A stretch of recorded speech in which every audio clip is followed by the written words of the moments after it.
The Franks conquered Gaul 486 to 532. I can't freaking do numbers.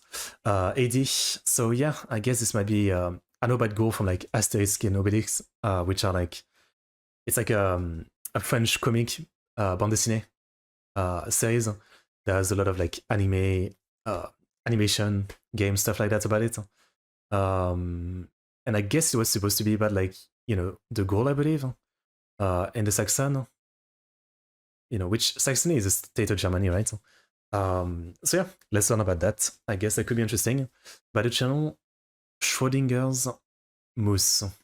Okay, so yeah, are the Franks conquered Gaul? If I show you this, you can probably guess what it is. This memorable hexagon is mainland France, and it has been for quite a long time. But this wasn't an inevitability. The process of turning Gaul into the land of the Franks was a long and bloody affair, one that has had a very big impact on the history of Europe and the world as a whole. To start this tale of war, conquest, and kings, we've got to start with Rome, or more accurately, Western Rome. I don't think it is. I don't know who said it. France looks like an hexagon, but someone said it, and then a lot of people said it. It was real. The Western Roman Empire began to decay as soon as it was split up from the Eastern Roman Empire. Yeah. The reasons for this are extensive, which became the Byzantine Empire. Symptoms and or causes was the increased dependence on German mercenaries. These mercenaries would become so powerful that they made their own independent kingdoms within the Western Roman Empire's territory. Whoa. That is until a Goth named Odoacer went to Rome and killed it once and for all. Now, keep in mind that this period in history is extremely foggy. The chronology and the who's who of it all can get a little confusing and may not be entirely accurate because there's no real consensus on this stuff. After Odoacer took over Italy, Western Rome was split up between many different groups. The groups that took over Gaul were the Visigoths, Burgundians, Alemanni, Soissons, Armorica, or Brittany if you don't want to be pedantic, as well as the Franks. The Franks. The Franks were a Germanic confederation of multiple different kingdoms that used to be across the Rhine from the Romans. During Rome's 3rd century crisis, they took part in the common German pastime of sacking Roman towns. After the crisis, the Salian Franks were settled within the Roman Empire by one of the emperors. They mostly became a Roman ally until the Western Roman Empire began its slow and painful death. One of the kings credited with expanding Frankish influence violently during the decay is Clodio. Clodio may or may not have had a child named Merivec, who may or may not have had a child named Childeric. Childeric's main claim to fame is his son Clovis. Childeric and Clovis were Frankish kings, but they weren't the king of the Franks. Yeah, maybe. The territory that Clovis would inherit from his father was based around Tournai. Clovis became king around the year 481, probably at the age of 16. In the 5th year of his reign, he would kick off a chain of events that would lead to the Frankish domination of Gaul. Clovis, along with his relative and fellow Frankish king Ragnacar, invaded the domain of Soissons, the last bastion of legitimate Roman rule. Domain of Soissons. Soissons sounds very French. That's a very French name, Soissons. Yeah, it just sounds French. Soissons was a territory of the Roman Empire that was under the control of Aegidius, a Roman general, ruling from the city of Soissons. Aegidius successfully repelled any invasion attempts from Germans even after Odoacer took Italy. Aegidius died suddenly and left his young son Syagrius as the man in charge. Syagrius is the general that Clovis was up against in 486. The battle took place near the city that Syagrius ruled from. Needless to say, the battle was a decisive victory for Clovis and his comrade. Syagrius fled all the way to the court of Alaric II, the king of the Visigoths in Toulouse. Clovis sent envoys demanding that Alaric send Syagrius to him.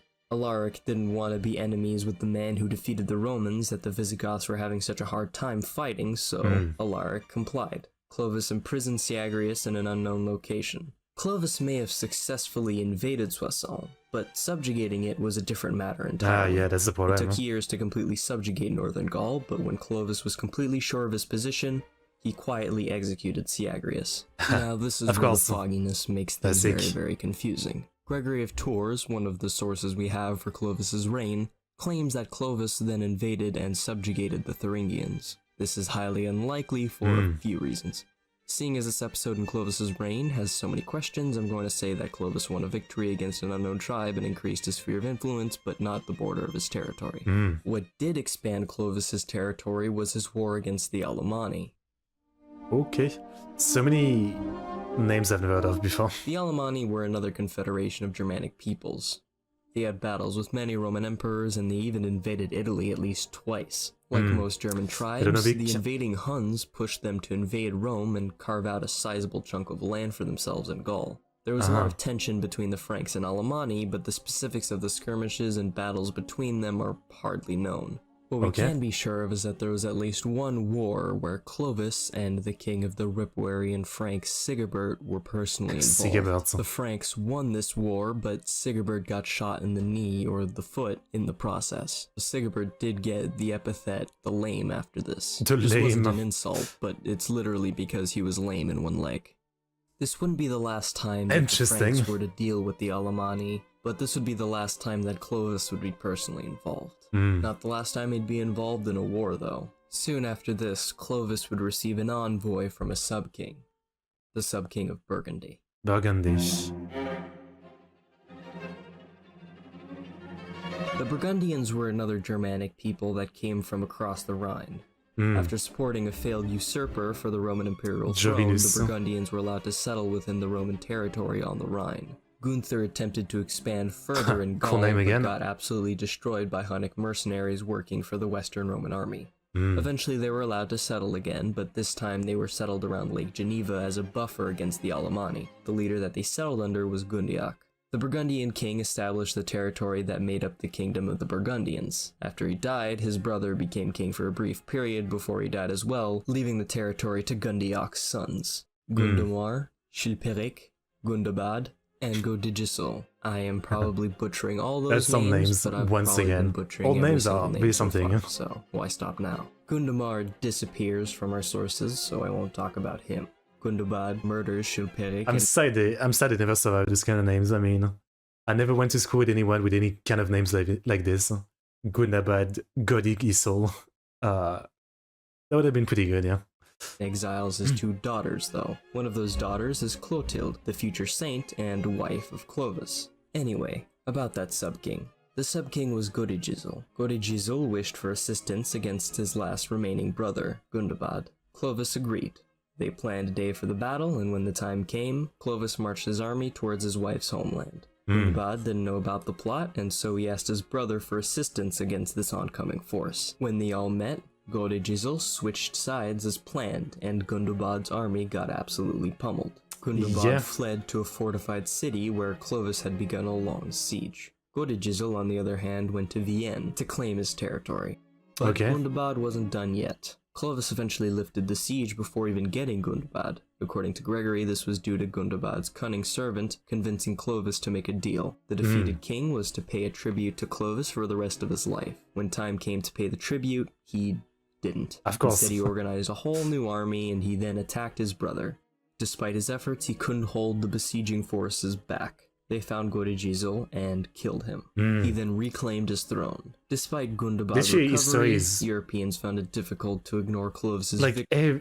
To the bigger scale of like massive empire, to the smaller scale of like, you know, this small like region of France, every time it's the same thing. I mean, you know, someone wants like the neighbor's territory, they fight, there's like secret deal, betrayals, someone dies, someone else dies, there's more betrayals, there's more fights, there's more siege, there's peace, but then they fight again. Like, I mean, it just repeats endlessly. Victories and growing power over Gaul. Alaric II recognized that Clovis's early victories weren't a fluke, so he offered to meet with him. They met near Amboise, where they feasted, swore eternal friendship, and went back home in peace. Soon, Clovis would march south towards his eternal friend with the intention of war against the Visigoths.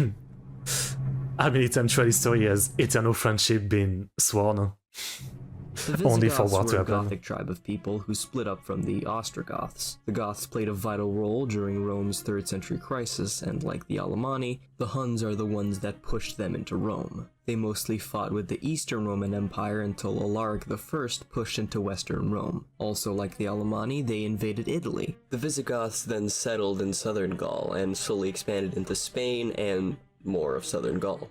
The exact reason for Clovis's invasion is unknown, although for a long time the consensus was that Clovis, a recently converted Chalcedonian Christian, wanted to expel the Arians from Gaul.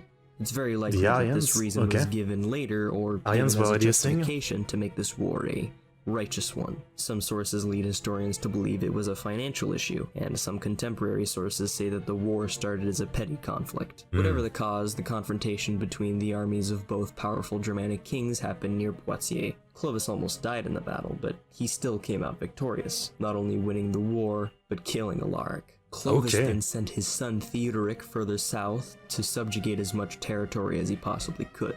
Theodoric made Clovis the master of Visigothic Aquitaine. The Visigothic kingdom was left to one of his children, but later fell to Theodoric, the king of Italy and the Ostrogoths. With this victory, Clovis was able to establish himself as a very powerful king, and he then must have realized that he would still be a Frankish king, but that he wanted to be the Frankish king. He started with Sigebert the Lame. He got rid of Sigebert through his son, Cloderic. Clovis was able to convince Cloderic to kill his father and take his throne, with Clovis's assistance. Clovis then sent envoys to kill Cloderic, and so Clovis not only took Sigebert's throne, but also his treasure. Which is just as important, because he had quite a lot of gold. Next on the chopping block was Cararic. Clovis, and I quote, hemmed Cararic by some stratagem. Oh, stop it, Gregory, you are confusing me with all the layers of detail. He had both Cararic and his son imprisoned. Clovis then cut both of their hair. By the way, long hair was a sign of royalty for the Franks, so cutting a king's hair was one of the most humiliating and damning things you could do. He then ordered Cararic to get ordained as a priest and his son as a deacon.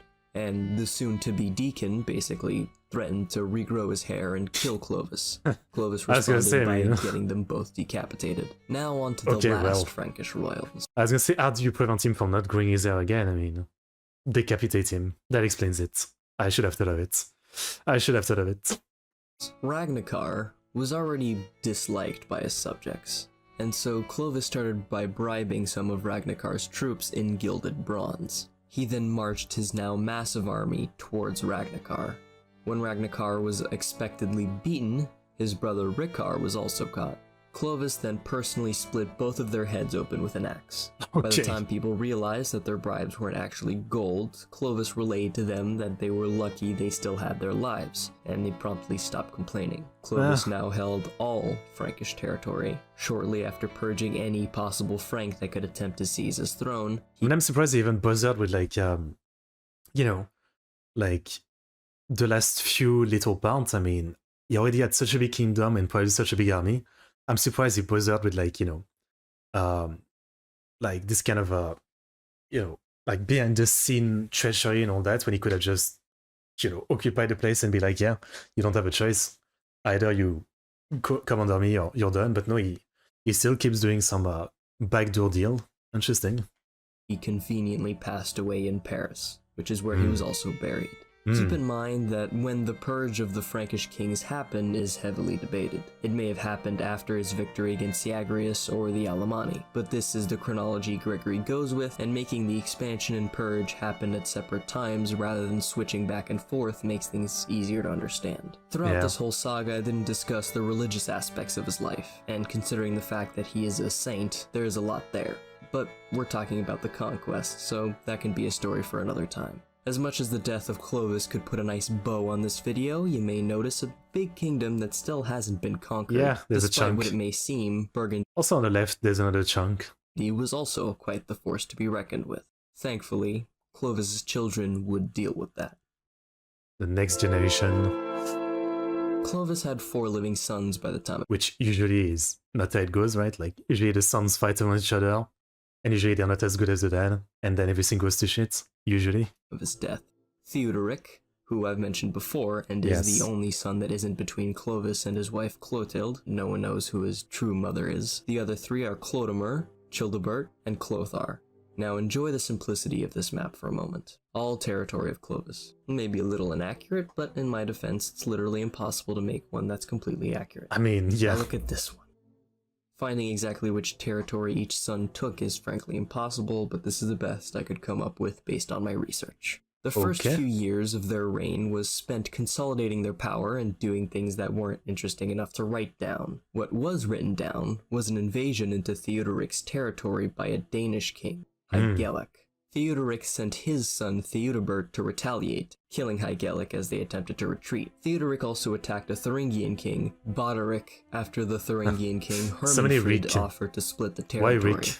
Hermanfrid didn't do that, but Theodoric couldn't do much about it at that time. Speaking of transitions, Burgundy. Gundobad had ruled Burgundy until his demise. Burgundy was then passed down to his son, Sigismund. Sigismund, who would eventually be canonized as a saint by the way, had his own son murdered because he was let— How do you become a saint? I don't really know much about that. Huh? Like, do you need to do, you know, any specific accomplishments, or you just pay the church to say you're a saint? I don't know. Is that really that important? To believe that he was going to overthrow his father. According to Gregory, Clotilde then held a big family meeting with her sons and announced that it was time to avenge what happened to her father and mother all of those years ago, by killing Gundobad's children and taking over the kingdom of Burgundy. They agreed, and the three kings set out to battle the Burgundians. Sigismund and his brother Godemar marched to meet them. The Burgundians were defeated, and the brothers fled. Godemar successfully retreated, but Sigismund and his family were captured. Clodomir decided that winning the battle and leaving Godemar alive wasn't enough, and as he made preparations to invade Burgundy again, he had Sigismund and his family killed. He then called his half-brother Theodoric for his second invasion of Burgundy. During the battle, the Burgundians tricked Clodomir into a trap before killing him. The army still won the battle, but with the loss of their king, they didn't stay in the region to subjugate it, and Godemar got to keep most of his territory. Nice job, Godemar. His son and Clothar then teamed up to invade Hermanfrid, because Franks don't know how to let things go.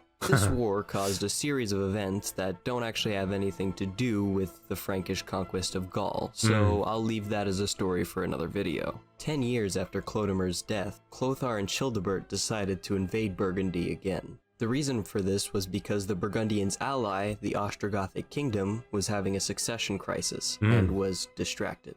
Theodoric was also invited, but he refused, which the brothers would not forget. The brothers besieged the city of Autun, and Godemar was forced to flee. The brothers then just took Burgundy. I assume that Godemar died while fleeing because he doesn't seem to reappear in any of my sources.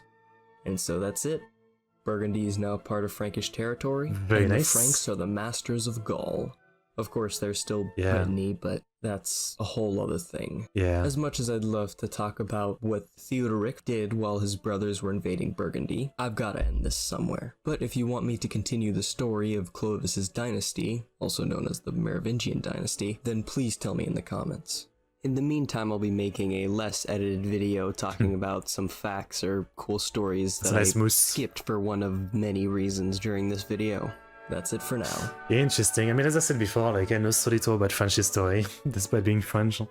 Like, you know, in the last few years, I've really got so much into the Napoleonic War era. And then, I guess from, like, from, like, that era to, the revolutions of the 30s and 48, and then World War I and II, like, those part of the history I know. But then, like, the history of back then, I really don't know much. And I guess looking at this, I don't think I remember much either, because it seems to be just every 2 years someone conquers a part of something, they lose it, they come back, they lose it, then someone conquers something else. I guess obviously, there's just constant like conquering and losing and conquering, that I guess it gets pretty confusing in some way. It gets pretty confusing, but still, that was pretty interesting. I mean, I know I've heard the name Clovis before. I don't know if it was in school or something, but I've heard the name. Hello, Adrian. The 100 Years' War, yeah. I've heard about it. I know it's sounded by Joan of Arc. That's about it. So yeah, pretty good video. I like the super simplistic, visual representation of everything. It tells you on what's going on pretty easily. Okay, interesting stuff. Here's the link.